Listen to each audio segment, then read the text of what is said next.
Hello friends, welcome back to Subject Learners. Today we will be going to cover the biography of Matthew Arnold. Matthew Arnold was born at Laleham near Staines on December 24, 1822. Matthew Arnold का जन्म हुआ था लेलेहम में दिसंबर 24, 1822 में. He was the eldest son of Dr. Thomas Arnold, the headmaster of the Rugby School.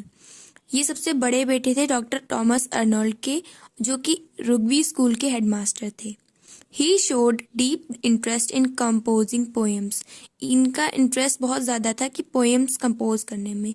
He also won a school prize on his poem Alaric at Rome. इन्होंने Rome के school में school prize भी पाया था अपनी poem Alaric के लिए. He joined the Balliol college Oxford. उसके बाद इन्होंने बेलियल कॉलेज ऑक्सफर्ड को ज्वाइन कर लिया. There again he won a prize on his poetry. और वहां पर भी इनको एक प्राइज मिला अपनी पोएट्री के लिए.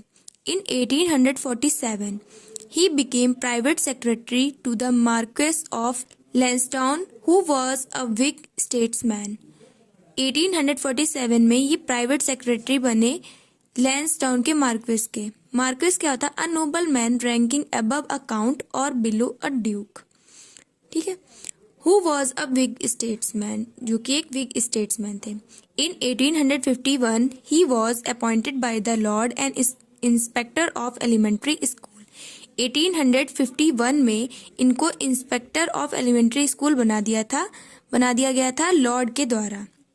Nearly all his best poetry was during the years of his school inspectorate. इनकी लगभग सारी बेस्ट पोएट्री जो थी वो उसी वक्त की थी जब ये स्कूल इंस्पेक्टोरेट के तरीके से स्कूल इंस्पेक्टोरेट के पोजीशन पे वर्क कर रहे थे.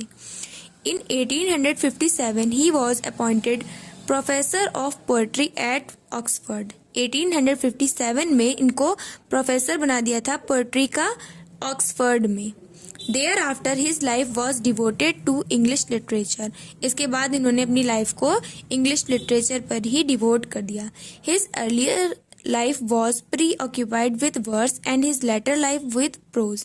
मतलब इनकी जो अर्लियर लाइफ में थी वो ज़्यादा वर्क उसमें थे वर्स के, और जो लेटर लाइफ थे उसमें प्रोज के वर्क्स ज़्यादा थे.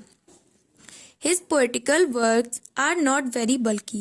इनके पोएटिकल वर्क्स जो थे, मतलब पोएट्री के जो वर्क्स थे वो बहुत ज़्यादा बड़े नहीं थे, बहुत ज़्यादा बल्कि नहीं थे, बहुत ज़्यादा लार्ज नहीं थे. His prose works are large in volume and wide in range. इनके जबकि प्रोज के वर्क्स थे वो बहुत वॉल्यूम में बहुत बड़े होते थे और उनका रेंज भी काफ़ी वाइड होता था, वो ज़्यादा एरिया को कवर करते थे. Of them all, his critical essays are of the highest value.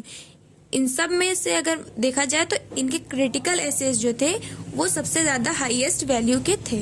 Essays in criticism 1865 and essays in criticism second 1883 contain the best of his critical works.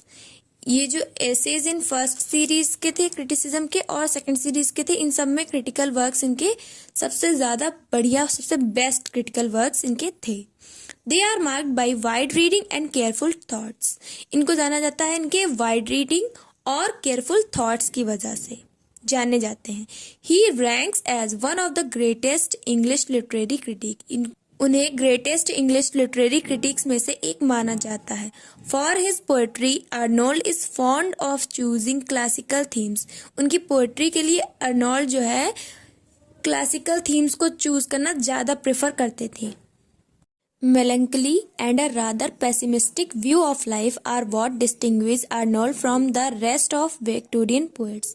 Melancholy means sadness and a rather pessimistic means negative या dark view of life. मतलब melancholy या negative view of life ही वो चीज़ें थीं जो कि Arnold को बाकी विक्टोरियन पोएट्स से अलग करती थी. He died suddenly on April 15, 1888 at Liverpool and was buried at Laleham, his native village. वो अचानक से उनकी डेथ हो गई.